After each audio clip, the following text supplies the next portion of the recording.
का आधारमा गृहमन्त्रीको राजीनामा माग्ने निर्णय गरेको छ र साथसाथै आज बसेको संसद दलको बैठकले अर्को के निर्णय गरेको छ भने सम्माननीय प्रधानमन्त्रीज्यूले नेपालको संविधानलाई ठाडो उल्लङ्घन गर्दै जेठ 15 गते हुने राप्रपा लगायत दलहरू लगायत मिलेर हुने जुन जनप्रदर्शन छ त्यो प्रदर्शनलाई हिंसा भट्काउने जुन अभिव्यक्ति प्रधानमन्त्रीले दिनुभएको छ त्यो अभिव्यक्तिको जवाब संसदमा राप्रपाले माग्यो।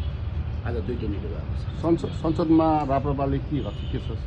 हामी आज गृहमन्त्रीको राजीनामा माग्छौँ र गृहमन्त्रीको राजीनामाका लागि हामी संसदीय अभ्यास पुनः पालना गर्छौँ र साथसाथै प्रधानमन्त्रीले जुन अभिव्यक्ति दिनुभएको छ जेठ 15 गतेलाई लक्षित गरेर हिंसा भट्काउने जुन अभिव्यक्ति दिनुभएको छ प्रधानमन्त्री जस्तो सार्वजनिक पद धारण गरेको व्यक्तिले त्यसरी हिंसा भट्काउने अभिव्यक्ति दिन नेपालका विभिन्न प्रचलित कानुनहरूले दिँदैन।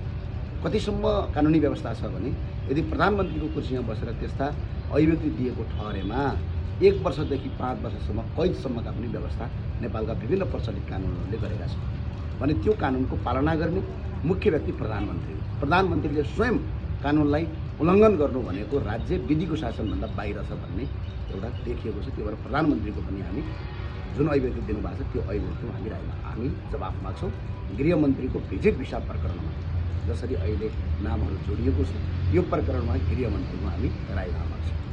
संवैधानिक व्यवस्था संसदीय व्यवस्थाको पालना गर्छौँ भन्नुभयो, त्यो भनेको चाहिँ के कसरी प्रस्तुत गर्ने? हामी उभिन्छौँ, जवाब माग्छौँ र त्यस पछाडि सरकारले के गतिविधि गर्छ त्यो हेरेर अरू थप कदम चाल्छौँ। का आधारमा गृहमन्त्रीको राजीनामा माग्ने निर्णय गरेको छ र साथसाथै आज बसेको संसद दलको बैठकले अर्को के निर्णय गरेको छ भने सम्माननीय प्रधानमन्त्रीज्यूले नेपालको संविधानलाई ठाडो उल्लङ्घन गर्दै जेठ 15 गते हुने राप्रपा लगायत दलहरू लगायत मिलेर हुने जुन जनप्रदर्शन छ त्यो प्रदर्शनलाई हिंसा भट्काउने जुन अभिव्यक्ति प्रधानमन्त्रीले दिनुभएको छ त्यो अभिव्यक्तिको जवाब संसदमा राप्रपाले माग्यो।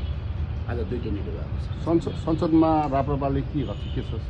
हामी आज गृहमन्त्रीको राजीनामा माग्छौँ र गृहमन्त्रीको राजीनामाका लागि हामी संसदीय अभ्यास पुनः पालना गर्छौँ र साथसाथै प्रधानमन्त्रीले जुन अभिव्यक्ति दिनुभएको छ जेठ 15 गतेलाई लक्षित गरेर हिंसा भट्काउने जुन अभिव्यक्ति दिनुभएको छ प्रधानमन्त्री जस्तो सार्वजनिक पद धारण गरेको व्यक्तिले त्यसरी हिंसा भट्काउने अभिव्यक्ति दिन नेपालका विभिन्न प्रचलित कानुनहरूले दिँदैन।